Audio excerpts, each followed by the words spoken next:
గారి రిటైర్మెంట్ సందర్భంగా మన బాధ్యతగా ఆయనకు సన్మానం చేయాల్సిన అవసరం ఉంది.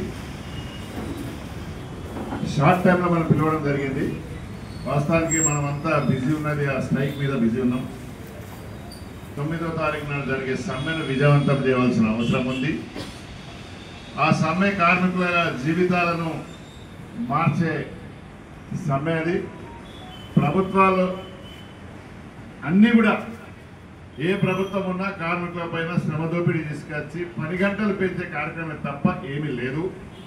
దానికి వ్యతిరేకించడానికే 18 కార్మిక సంఘాలు కలిసి ఢిల్లీలో కూర్చుండి చట్టాలను తీసేసి కోడ్ తీసుకొచ్చి కోడ్ రూపకంగా కాంట్రాక్టర్లకు అనుకూలంగా ఉండే విధంగా కోడ్ తీసుకొచ్చే ప్రభుత్వాలు బీజేపీ ప్రభుత్వం, ఎన్డీఏ ప్రభుత్వం ప్రయత్నం చేస్తుంది. దానికి సపోర్ట్గా బయటికి చెప్పకుండా చెప్పినట్టే ఇండైరెక్ట్గా నిన్న కాక మొన్న ఒక సర్కులర్ వచ్చింది. స్టేట్ గవర్నమెంట్ మొన్న ఏమో 12 గంటలని ఆంధ్రప్రదేశ్ గవర్నమెంట్ సర్కులర్ చేసింది. 12 గంటలు పనిచేయించాలి. ఇక తెలంగాణ గవర్నమెంట్ ఎట్లుంటుందో మేము అనుకున్నామని తెలంగాణ గవర్నమెంట్ కూడా 10 గంటలని నిన్న సర్కులర్ జారీ చేసింది. దీన్ని వ్యతిరేకించవలసిన బాధ్యత అన్ని కార్మిక సంఘాలపైన ఉంది, కార్మికులపైన ఉన్నాయి.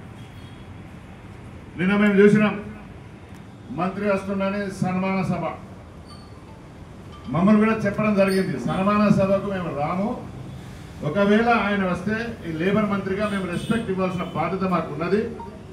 ఆయన అఫీషియల్గా సింగర్ని గెస్ట్ హౌస్లో ఇక్కడ పెట్టి ఆఫీసర్ల ద్వారా మెసేజ్ ఇస్తే, ఇన్విటేషన్ పంపిస్తే మేము వస్తాం, అక్కడ సన్మానం చేయాలి, ఏమైనా చేస్తాం. కానీ ఇట్లా తొమ్మిది పోయేటోళ్ళు గాలికి పోయి మనం చేయమంటే అది మనతో కాదు, హెచ్ఎంఎస్ అలా చేయది అని సూటిగా డైరెక్ట్గా చెప్పడం జరిగింది. కానీ సిగ్గు శరం లేక ఏఐటీసీ నాయకులు దేశాన్ని నాశనం చేస్తున్నారు. ప్రభుత్వాలన్నీ వాళ్ళతో కలిసి ఎర్రంగీలు వేసుకొని రోడ్డు మీద నిలబడి సీతారామయ్య గారు ఆయనకు సన్మానం పలికి చేసిందంటే మేము సూటిగా ఆయనకు సవాల్ ఇస్తున్నాం, నీ జవాబు చెప్పు. నిన్ననే 10 గంటల పని దినాలకు సర్కులర్ జియో వచ్చింది, మీరు కూడా ప్రభుత్వంలో భాగస్వాములు, దాన్ని ఒప్పుకుంటున్నావా?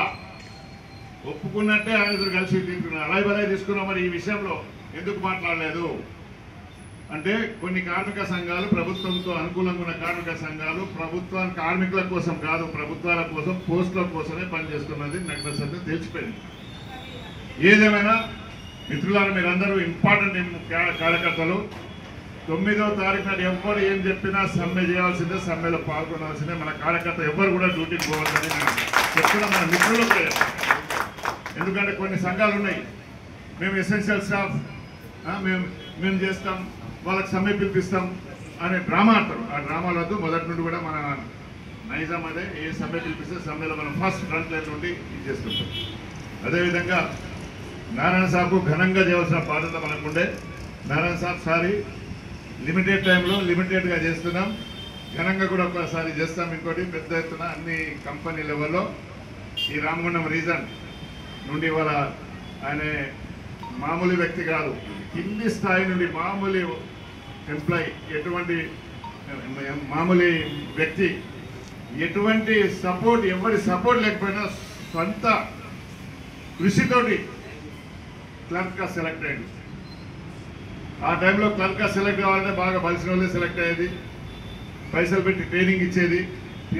ట్రైనింగ్ క్లాసెస్ కోచింగ్కు పంపించి ఆయన ట్రైనింగ్ ఇచ్చి ఇంటర్వ్యూకి పోయేటోడు. ఆయనకి అటువంటి ఏం ఆర్థిక సహాయం ఏం లేదు, ఎవ్వరు చేయలే. ఆయన స్వయంగా కృషితోటి అంబేద్కర్ సంఘంలో మొన్న మనోళ్ళు చెప్పారు, పులిమోహన్ చెప్పిండు, వాళ్ళే ట్రైనింగ్ ఇచ్చినాడు, మన ట్రైనింగ్ తీసుకున్నాడు. నిజమేనా?